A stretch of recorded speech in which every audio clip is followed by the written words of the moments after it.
برج جو ہے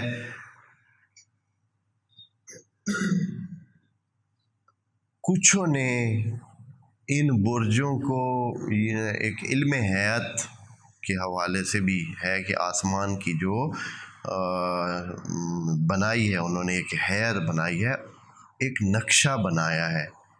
یہ ستارے جو قائم ہیں یہ ایسے ہی بے ترتیب نہیں، ہمیں تو ایسے ہی لگتا ہے کہ جیسے کسی نے مثلاً ایسے ہی چنوں کی طرح ایسے ہی ڈال دیے ہیں اور اوپر لگے ہوئے ہیں، یا بجری جیسے ڈال دی جاتی ہے اور بس پڑی ہے بھائی، اسی طرح ستاروں کا اوپر ڈھیر لگا ہوا ہے۔ ایسے ہے نہیں، یہ بڑی ترتیب سے ہیں، اور جو ان کی ترتیب کے مطالعات رکھتے ہیں وہ جانتے ہیں کہ بڑے دھیان سے وہاں رکھے ہوئے ہیں۔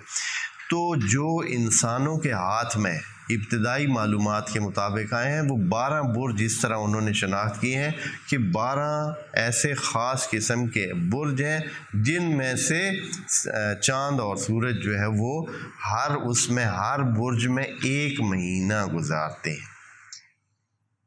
ہر برج میں 1 مہینہ، 12 برج ہیں اور اس میں سے گزرتے ہوئے 1 مہینہ اس کو لگتا ہے۔ آپ جانتے ہیں نا کہ سورج کی حرکت کیسی ہوتی ہے، ایسے اور پھر ایسے۔ سورج جو ہے وہ پہلے شمال کی طرف آتا ہے، پہلے یا بعد میں بہر فرق نہیں ہے، شمال کی طرف آتا ہے اور شمال میں آ کر ایک جگہ پہ یہاں رکتا ہے، پھر جنوب کی طرف چلا جاتا ہے۔ جب جنوب کی طرف جاتا ہے تو پھر سردیوں کا موسم آ جاتا ہے، جب شمال کی طرف آتا ہے تو گرمیوں کا موسم ہمارے لیے آ جاتا ہے ان خطوں میں جہاں ہم رہتے ہیں۔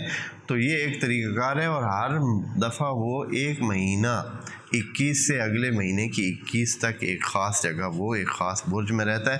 بہرحال یہ علم حیات جو بہت تفصیل سے جانتے ہیں ان کو پتہ ہے، اور بہت ہی اس بارے میں معلومات بھی ہیں۔